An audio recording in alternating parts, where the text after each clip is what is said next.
ইস্টবেঙ্গল হয়তো ম্যাচটা হেরেছে, কিন্তু ইস্টবেঙ্গল হারিয়ে যায়নি।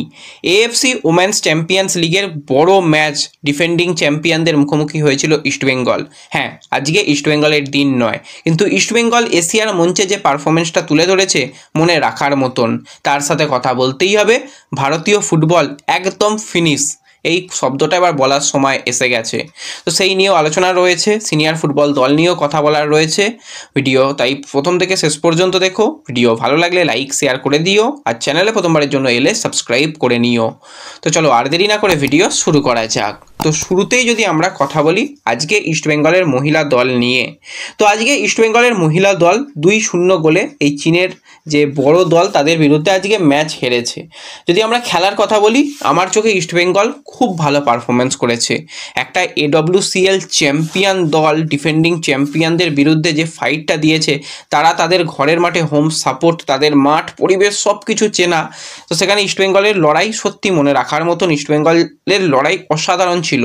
আজকে আমি বলবো রেফারি একদম 100% কিন্তু চীনের দলের হয়ে খেলেছে। প্রত্যেকটা সিদ্ধান্ত ইস্টবেঙ্গলের বিরুদ্ধে গেছে।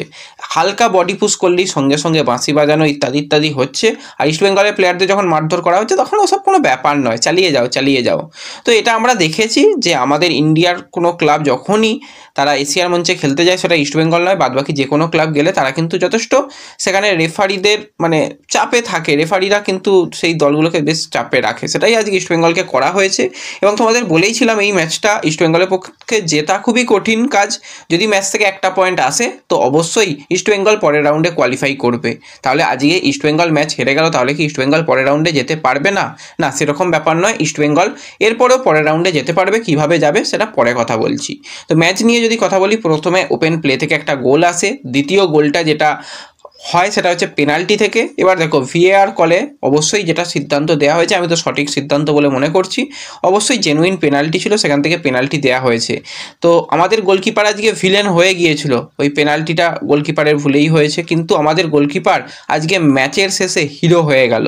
আজকে যেভাবে সে অসাধারণ বেশ কিছু সেভ করেছে, একের পর এক চ্যালেঞ্জ আসছিল, যেভাবে নিজে একদম দুর্গের শেষ প্রহরীর মতন দাঁড়িয়েছিল, সত্যি দেখে মনে হচ্ছিল দেবী দুর্গা দাঁড়িয়ে রয়েছে, 10 হাত দিয়ে যেন গোলকে আটকাচ্ছে। যদি আজকে অন্য কোনো গোলকিপার থাকতো, বা আমাদের এই যে গোলকিপার ছিল সেও যদি একটু এদিক ওদিক করতো, বিরাট বড় ব্যবধানে হয়তো আমরা ম্যাচ হারতে পারতাম। তো সেই জায়গা থেকে আমাদের গোলকিপার পুরোপুরি আমাদের ম্যাচে রাখলো, পুরোপুরি টুর্নামেন্টে রাখলো। আজকে যদি বিরাট বড় ব্যবধানে আমরা হেরে যেতাম, টুর্নামেন্টের আশা শেষ।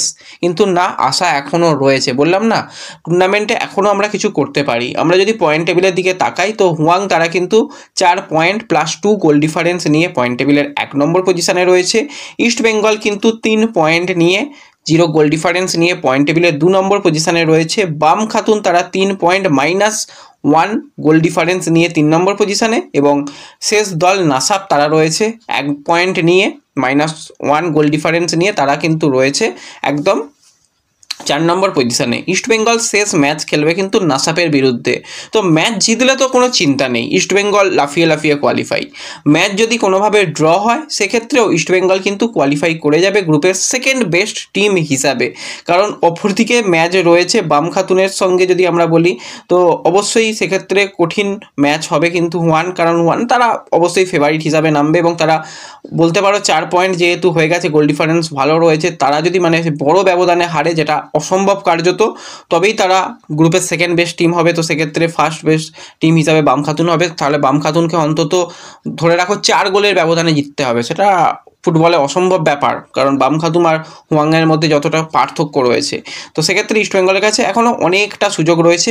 এবার ইস্টবেঙ্গল যদি ম্যাচ হেরেও যায়, তাহলে 2 গোলের বেশি ব্যবধানে হারলে চলবে না।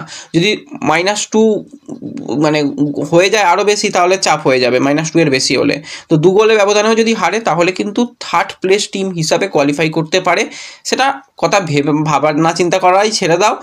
নাসাপ এমন কিচ্ছু দল নয়, তাদের বিরুদ্ধে ইস্টবেঙ্গল আমি আশা করছি তারা ভালো পারফরমেন্স করতে পারবে এবং ইস্টবেঙ্গল ম্যাচটা থেকে 3টে পয়েন্ট নিয়ে তারা হাসতে হাসতে কোয়ালিফাই করবে। আজকেও ইস্টবেঙ্গল খুব ভালো ফুটবল খেলেছে, যারা খেলা দেখেছো তারা জানো যে হ্যাঁ ইস্টবেঙ্গলের মতন খেলেছে। এশিয়ার মঞ্চে লড়াই দেওয়ার যদি কোনো দলের ক্ষমতা থাকে, সেটা পুরুষ দলই হোক বা সেটা মহিলা দলই হোক, সেটা ইস্টবেঙ্গলের রয়েছে। সেটা আজকে বারবারই মাঠের মধ্যে দেখা গেছে এবং থ্যাংক ইউ কোচ, যেভাবে দলকে নিয়ে খেলিয়েছেন। তো অবশ্যই গেম প্ল্যানিং সঠিক ছিল, তো সেই জায়গা থেকে আমরা বড় হার হারিনি, আমরা এখনও টুর্নামেন্টে রয়েছি এবং আমাদের আর একটা পয়েন্ট তো লাগবে, 1 পয়েন্ট নয়, আমরা 3 পয়েন্ট নিয়েই পরের রাউন্ডে কোয়ালিফাই করবো, এটুকু আমি আশা করতে পারি। তো এরপর যদি আমরা একটুখানি আমাদের ভারতীয় জাতীয় দল নিয়ে কথা বলি, যত কম কথা বলা যাবে ততই ভালো, এটাই হচ্ছে মেন কথা। আমাদের র্যাঙ্কিং মনে হচ্ছে ছিল 139 বা 140 বা এরকম কিছু একটা ছিল। আমরা বাংলাদেশের বিরুদ্ধে ম্যাচ হেরে -6 আরও হয়েছে, তার মানে আমরা চলে গেছি খুব সম্ভবত, যদি খুব ভুল না করি, 145-এরও ওপরে, মানে 145-46 এরকম কিছু জায়গায় চলে গেছি। আর কি বাকি রইল? আমরা যেখানে একটা সময় পর্যন্ত 100-র নিচে নেমে গিয়েছিলাম, আশা ছিল যে হ্যাঁ আরও দিনে দিনে উন্নতি হবে। আইএসএলের মতন টপ লিগ চলছে, যেখানে প্লেয়িং 11-এ 7 জন ইন্ডিয়ান প্লেয়ার খেলছে, অনেক বঙ্গতনয় উঠে আসবে, অনেক ভালো ভালো নানান স্টেট থেকে প্লেয়ার উঠে আসবে, কিন্তু বঙ্গতনয় তো জাতীয় দলে আর নেই বললেই চলে, হাতে গোনা থাকে মাঝে মাঝে, আবার বেশিরভাগ সময় থাকেই না। তো যাই হোক, সব মিলিয়ে মিশিয়ে আমাদের ফুটবল জাস্ট ফিনিশ, এটুকুই বলতে হবে। যে এত ভালো আমাদের এআইএফএফের কমিটি, তাদের ভীষণ একদম 47 সালে মোটামুটি 2047 র্যাঙ্কও আমাদের হয়ে যেতে পারে, যেরকমভাবে আমরা খেলছি। আমাদের পুরোপুরি মানে সব কিছু থেকে, ফুটবল থেকে ব্যান করে দেওয়া দরকার। আমরা যা জঘন্য খেলছি, প্রত্যেকটা দেশ যাদের জনসংখ্যা মানে নেই বললেই চলে, তার থেকে আমাদের পশ্চিমবঙ্গে যাদের জনসংখ্যা বেশি, তাদের দেশের অত জনসংখ্যা নেই, তারা ভাই ওয়ার্ল্ড কাপ খেলবে। আর আমরা এত কোটি কোটি মানুষের জনসংখ্যার দেশ, সেখান থেকে আমরা 11টা বেস্ট প্লেয়ার তুলে আনতে পারি না। কাদের তুলে আনি? যারা একদম বলতে গেলে ক্লাবের, এই ক্লাবের ট্যাগ আছে তাকে তুলে আনবো, ওই ক্লাবের ট্যাগ আছে তাকে তুলে আনবো।